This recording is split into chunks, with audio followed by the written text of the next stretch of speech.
The salt spray stung Christopher Columbus's weathered face as he stood on the deck of the Santa Maria, gazing westward into the endless Atlantic. It was October 11th, 1492, and his crew was on the verge of mutiny.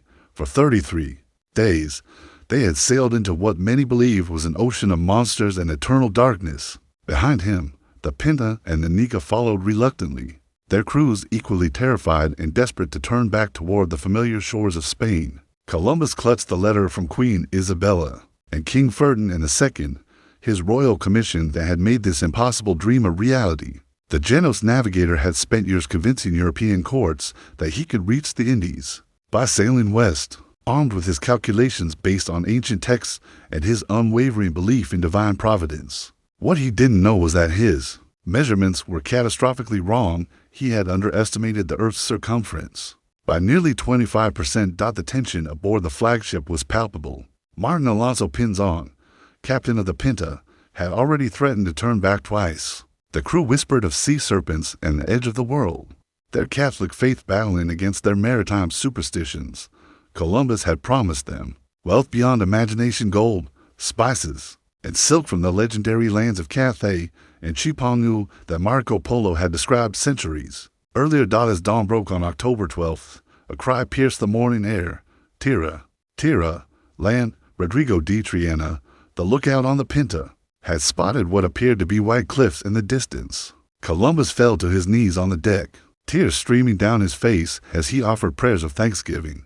He was certain he had reached the outer islands of the Indies, perhaps even the legendary Antilia that appeared on medieval maps. What Columbus had actually discovered was an island in what we now call the Bahamas, likely Walling Island, known to its indigenous inhabitants as Guanahani. The Taino people who lived there had no concept of the world-changing significance of this moment. They emerged from the lush tropical forests, their bronze skin gleaming in the Caribbean sun, wearing ornaments of gold that immediately caught the Europeans' attention. According to historical accounts preserved in the writings of Bartolomé de las Casas, Columbus wrote in his journal that the natives were very well-formed people, with handsome bodies and very fine faces. He noted their generosity and innocence, but his mind was already calculating their potential value as slaves and converts to Christianity. The collision between the old world and the new had begun, though Columbus remained convinced until his death that he had found a new route to Asia. The Taino offered the strangers parrots, cotton thread, and small golden ornaments in exchange for glass beads and hawk bells. Columbus observed their generosity with amazement, writing that they would give away anything they possessed for even the most trivial European trinket. Yet he also noted their nakedness and lack of weapons, seeing them as potential subjects for Spanish rule rather than equals worthy of respect. As the day progressed, Columbus planted the Spanish royal banner on the beach and claimed the island for their Catholic majesties, naming it San Salvador Holy Savior. The ceremony was brief but momentous, witnessed by bewildered indigenous people who had no understanding of European concepts of land, ownership, or imperial conquest. In this single act, Columbus had initiated a process that would reshape both hemispheres forever, though he remained blissfully unaware of the continent that lay beyond these tropical islands. The morning of October 13th found Columbus and his men exploring the crystalline waters around San Salvador, their longboats cutting through coral reefs that sparkled like jewels beneath the Caribbean sun. The Admiral of the Ocean Sea, as he now styled himself, was convinced these islands were the stepping stones to the mainland riches of Cathay. Every piece of gold jewelry worn by the Taino people reinforced his belief that he stood at the threshold of Marco Polo's golden kingdoms. Columbus had captured several Taino individuals on San Salvador, not as prisoners, but as guides and interpreters, though the language barrier made communication nearly impossible. Through gestures and broken phrases, he learned of other islands to the south and west Cuba, which the natives called Colba, and a larger land they named Bohio. The Europeans' ears perked up at these names, convinced they were hearing corrupted versions of Chipangu and other Asian place names from their treasured maps. The fleet moved southward through the Bahamas, stopping at what Columbus named Santa Maria de la Concepcion and Fernandina. Each island revealed the same pattern: beautiful, friendly inhabitants who possessed small amounts of gold but spoke of greater riches elsewhere. The natives repeatedly pointed southwest, toward Cuba, using the word Colba and making gestures. that the Spanish interpreted as descriptions of vast cities and endless gold mines. By October 27th, the three ships had reached the coast of Cuba near present-day Ibarra. Columbus was ecstatic, certain he had reached the mainland of Cathay. The lush tropical landscape, with its royal palms and exotic birds, seemed to match medieval descriptions of the Orient. He sent scouts inland, including Rodrigo de Jerez and Luis de Torres, the expedition's Arabic interpreter, expecting them to find the court of the Great Khan, or at least major trading cities, filled with spices and precious metals. The reality was far different from Columbus's expectations. As documented in historical records maintained by the Spanish crown, the scouts returned after several days with reports of indigenous villages, tobacco leaves that the natives rolled and smoked, and stories of a great chief named Cacique who ruled from a city called Cubanacan. Columbus's mind immediately transformed Cubanacan into El Gran Khan, the Great Khan of Cathay. The tobacco, previously unknown to Europeans, was dismissed as a curious local custom rather than recognized as one of the New World's most significant discoveries. Meanwhile, Martin Alonso Pinzon, growing increasingly frustrated with Columbus's obsession with finding Asian cities, had taken the Pinta and sailed away without permission toward an island the natives called Barbecue, where they claimed gold was so abundant it could be gathered on the beaches. This act of insubordination would strain the expedition's unity, but Columbus was to focus on his grand delusion, to fully grasp the implications of his fleet's fragmentation. The indigenous people of Cuba proved as generous and curious as those of the Bahamas, offering the Spanish explorers cassava bread, sweet potatoes, and a fermented beverage made from corn. Columbus noted in his journal that these people seemed more sophisticated than the Bahamians, living in larger villages with more substantial houses. Yet he remained puzzled by their lack of the cities, temples, and markets that should have characterized the outer reaches of the Chinese Empire. As November progressed, Columbus continued his coastal exploration of Cuba, mapping bays and harbors, while searching desperately for evidence of the advanced civilizations he expected to find. Every river mouth might hide a passage to the interior cities of gold. Every distant mountain range might conceal the palaces of Asian princes. The gap between his expectations and reality was widening daily, but his conviction never wavered. He had found the Indies, he believed, and soon the wealth of the Orient would flow back to Spain, justifying Queen Isabella's faith in his impossible dream. On December 6, 1492, Columbus caught his first glimpse of what the Taino called Haiti, the mountainous land that would later bear his name as Hispaniola. The island's towering peaks, shrouded in tropical clouds, seemed to promise the kind of mineral wealth that had eluded him throughout his exploration of Cuba. The native guides aboard his ships grew animated as they approached, speaking of a powerful cacique named Guacanagari who ruled over vast territories rich in gold. The Santa Maria and the Niga the Pinta still sailed separately under Martin Alonso Pinzon's independent command, anchored in a protected bay that Columbus named Port St. Nicholas. The local Taino leader, Guacanagari, welcomed the strangers with elaborate ceremonies that Columbus interpreted through the lens of his Asian expectations. The cacique's golden ornaments and feathered headdress seemed to confirm that he had finally reached a land of true wealth and sophisticated governance. According to the detailed logs preserved in Seville's Archive of the Indies, Columbus was struck by the organized nature of Taino society on Hispaniola. Unlike the smaller communities he had encountered in the Bahamas and Cuba, these indigenous people lived in substantial settlements with clearly defined social hierarchies. Their bohíos houses were larger and more elaborate, ranged around central plazas where community gatherings took place. Columbus saw in these arrangements echoes of the Asian cities described in medieval travel accounts. Guacanagari proved to be a generous host, offering Columbus gold jewelry, parrots, and access to the island's resources. The Spanish were particularly intrigued by stories of a region called Cibao, where gold allegedly lay scattered on the ground like pebbles on a beach. Columbus's geographical confusion reached new heights as he convinced himself that Cibao was a corruption of Chipanu, Marco Polo's name for Japan. The island of Hispaniola, he decided, must be Japan itself, displaced slightly from its expected location, but unmistakably part of the Asian archipelago. The cultural exchange between Europeans and Taino took on new dimensions during these December days. The indigenous people demonstrated their sophisticated knowledge of agriculture, showing Columbus' vast fields of corn, yams, and cotton. They also revealed their artistic skills through intricate wood carvings, woven textiles, and golden jewelry crafted with techniques unknown in Europe. Yet Columbus, blinded by his preconceptions, saw these achievements as evidence of proximity to Chinese influence, rather than recognizing them as expressions of an independent American civilization. On Christmas Eve, disaster struck the expedition. In the form of human error and cosmic irony, the Santa Maria, Columbus's flagship, ran aground on a coral reef near present-day Cap Haitian while the admiral slept, and an inexperienced crew member held the watch. The ship's hull was breached beyond repair, forcing Columbus to abandon his vessel on the very shores where he believed he had found Asian treasure. Guacanagari and his people helped salvage what they could from the wreck, displaying a generosity that deeply impressed the Spanish. The shipwreck created an unexpected opportunity that Columbus seized with characteristic boldness. Using timber from the Santa Maria, his men constructed a small fort they named La Navidad, the Nativity, in honor of the Christmas Day construction.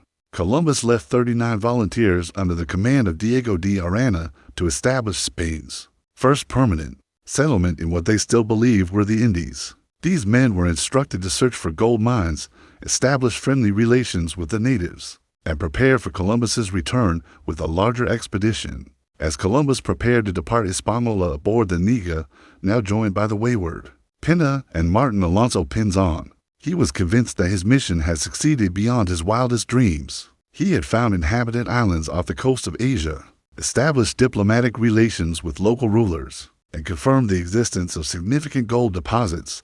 The samples of gold, exotic birds, and indigenous artifacts he planned to present to the Spanish crown would surely justify a larger expedition to exploit these newfound riches. What he had actually accomplished was far more significant than he realized. He had initiated permanent contact between Europe and the Americas, setting in motion changes that would reshape world history. The journey back to Spain tested every skill Columbus had acquired during his decades as a Mediterranean sailor. Departing Hispaniola on January 16, 1493, the Niga and Pinta faced winter storms that separated the vessels and nearly claimed both crews. Columbus, sailing aboard the smaller Niga after losing his flagship, found himself alone on the vast Atlantic with a crew increasingly doubtful about their survival prospects. The Atlantic crossing proved far more treacherous than the westward voyage. Storm after storm battered the tiny fleet, and by February 12th, Columbus was convinced that divine intervention alone could save them. In his desperation, he wrote detailed accounts of his discoveries on parchment, sealed them in barrels, and cast them overboard, hoping that someone might eventually learn of his achievements even if he perished at sea. The irony was not lost on him that he might die just as he was returning with proof of his success. In reaching the Indies, fortune smiled on the expedition when the Niga finally made landfall at Santa Maria in the Azores. On February 18th, the Portuguese reception was initially hostile. The local governor suspected Columbus of trespassing in Portuguese waters and violating the Treaty of Alcacovas. Only after heated negotiations and the presentation of his royal Spanish commissions was Columbus allowed to resupply his ship and continue toward mainland Europe. The final leg of the journey brought Columbus to Palos de la Frontera on March 15, 1493, exactly 7.5 months after his departure. The Pinta, under Martin Alonso Pinzon, arrived the same day, though Pinzon died within days of reaching shore, either from illness contracted during the voyage or from the stress of his conflict with Columbus.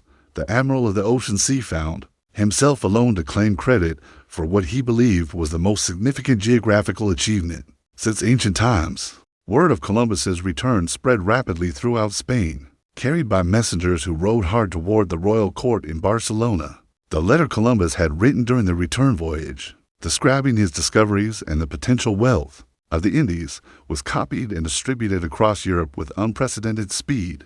Within months, versions appeared in Latin, Italian, and other languages, making Christopher Columbus perhaps the first international celebrity of the printing age. The evidence Columbus presented to their Catholic majesties was compelling by the standards of the time, as documented in contemporary court records housed in Simancas. He displayed 16 individuals he had brought back as proof of his successful contact with Asian peoples, along with samples of gold jewelry, exotic parrots, and strange plants including tobacco and various spices. Most convincing of all were his detailed maps and descriptions of the islands he had explored, which seemed to match medieval geographical theories about the outer reaches of the Indies. Queen Isabella and King Ferdinand II received Columbus at their court in Barcelona with honors befitting a successful admiral.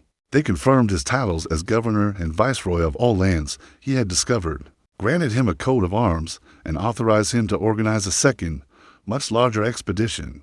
The monarchs were particularly impressed by Columbus's reports of convertible indigenous populations and exploitable gold deposits. Seeing both spiritual and material opportunities in these newfound territories, the financial implications of Columbus's discovery seemed enormous to contemporary observers. Spanish merchants and investors began calculating potential profits from trade routes that would bypass the Ottoman-controlled eastern passages to Asian markets. The samples of gold and stories of indigenous generosity suggested that vast wealth could be extracted from these new territories with relatively little investment in military conquest or complex negotiations with established Asian powers.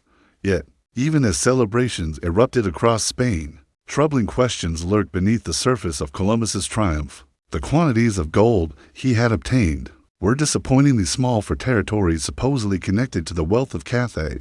The indigenous people he described seemed primitive compared to the sophisticated civilizations European travelers had encountered in the real Asia. Most puzzling of all, Columbus had found no evidence of the Christian communities that medieval legends placed in the Far East, nor any traces of the advanced technologies that characterized Chinese and Indian societies. The preparation for Columbus's second voyage revealed the extent to which his first expedition had captured European imagination and royal ambition. By September 25, 1493, Columbus commanded a fleet of 17 ships carrying over 1,200 men soldiers, colonists, craftsmen, and clergy intended to establish permanent Spanish dominion over what they still believed were Asian territories. This massive expedition, funded by royal enthusiasm and merchant investment, represented one of the largest exploratory ventures in human history. The composition of the second voyage differed dramatically from the modest first expedition. Among the passengers were Miguel de Cuneo, a childhood friend of Columbus who would chronicle the voyage's events, and Dr. Diego Alvarez Chanca, whose medical observations provide crucial insights into early European-American contact. The fleet also carried livestock, seeds, and tools necessary for establishing European-style settlements, reflecting Spanish confidence that they were about to colonize profitable Asian islands. Columbus's navigation on the second voyage demonstrated his growing mastery of Atlantic sailing conditions. Rather than following his original route through the Canary Islands, he chose a more southerly course that brought him to the Caribbean island chain we now call the Lesser Antilles. On November 3, 1493, the fleet made landfall at an island Columbus named Dominica, marking the beginning of systematic European exploration of the Caribbean archipelago. The journey through the Caribbean islands during November and December of 1493 revealed a more complex indigenous world than Columbus had encountered during his first voyage. The Carib people of the Lesser Antilles proved far more resistant to European contact than the peaceful Taino of the Bahamas and Hispaniola. Columbus's men encountered evidence of warfare between different indigenous groups, including what they interpreted as cannibalistic practices that shocked European sensibilities and would later be used to justify harsh colonial policies. Dr. Chanca's medical reports from this period, preserved in Spanish colonial archives, document the first systematic European study of New World diseases and their effects on both indigenous populations and European settlers. The physician noted strange ailments that seemed to affect Europeans more severely in tropical climates, while also observing that indigenous people appeared remarkably healthy by European standards. These observations marked the beginning of what would become a catastrophic exchange of diseases between the Old and New Worlds. The fleet's arrival at La Navidad on November 20th brought Columbus face to face with the harsh realities of colonial settlement. The fort he had left behind 11 months earlier lay in ruins, its 39 Spanish defenders dead from a combination of disease, indigenous resistance, and internal conflicts.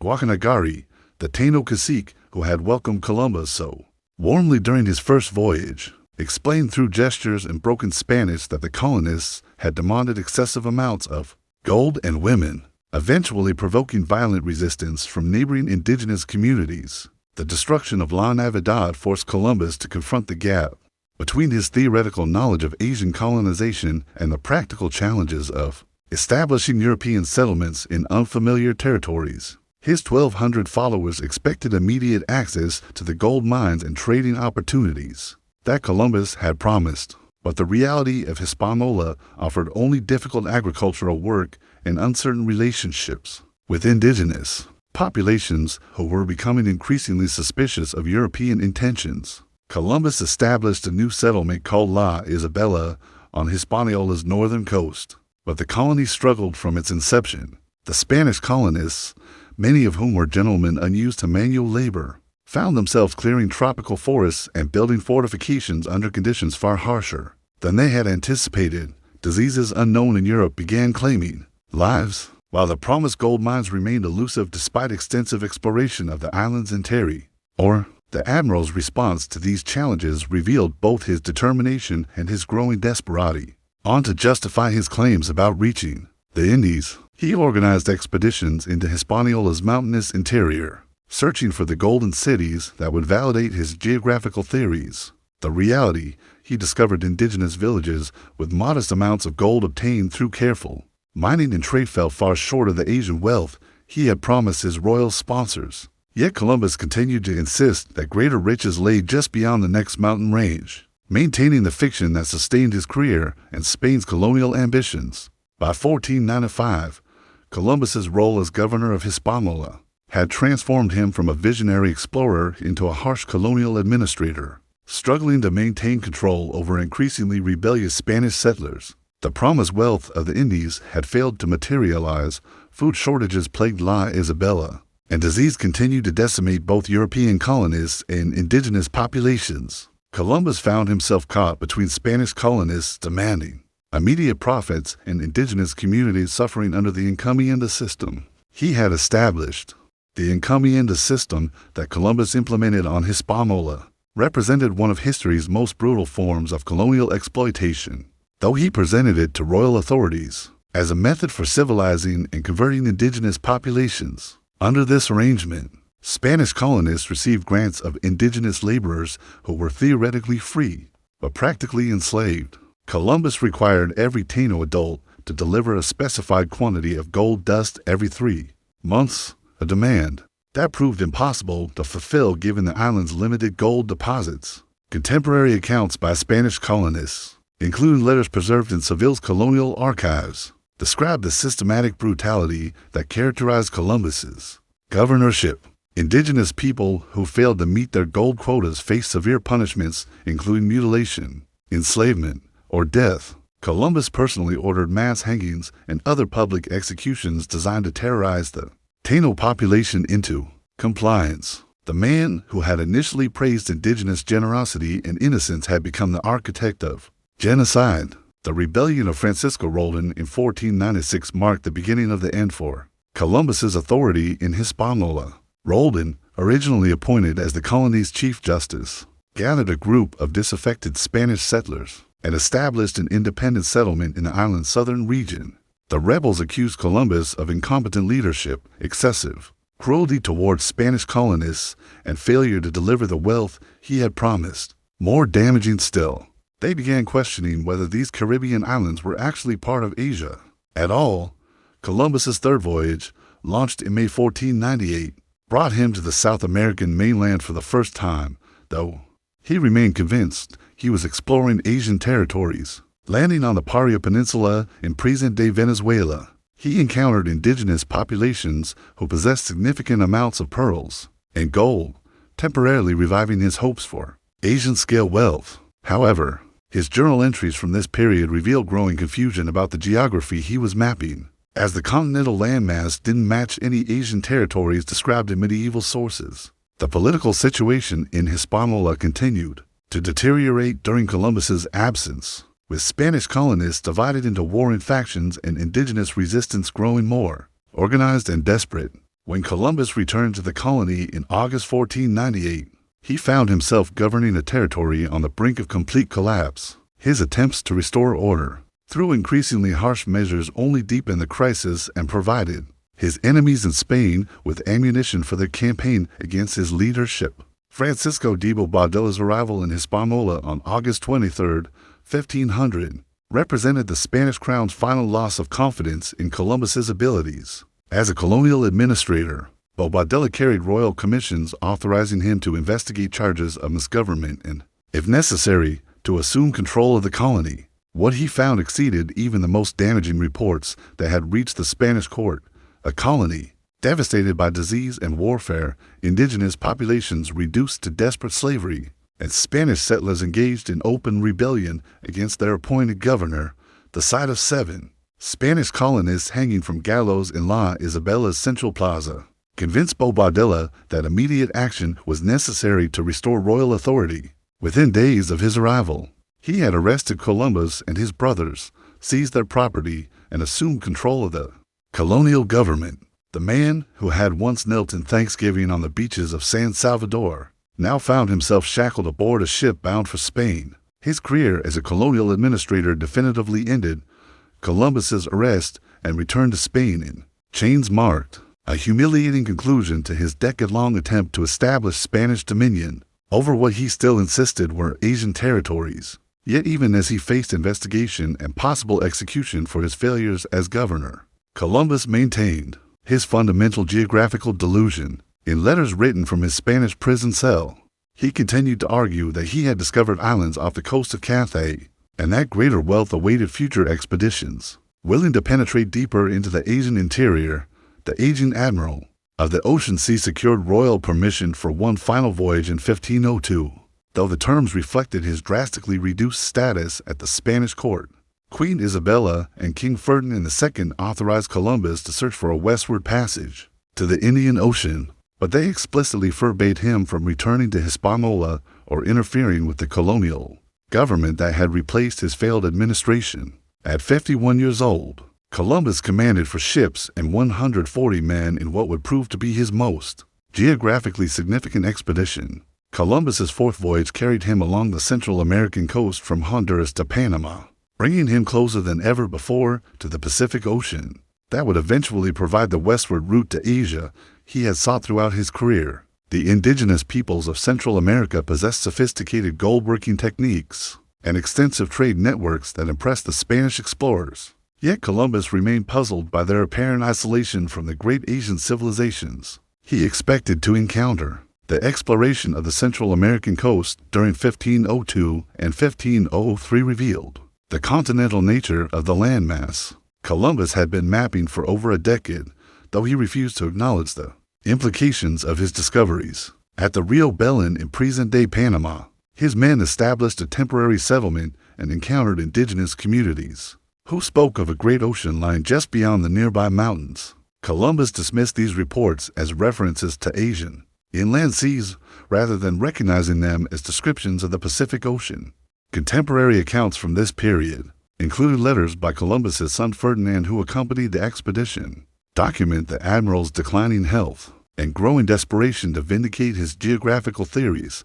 The tropical diseases and physical hardships of 4 transatlantic voyages had taken their toll on Columbus. Yet he continued to drive himself and his men toward discoveries that might restore his reputation and financial standing.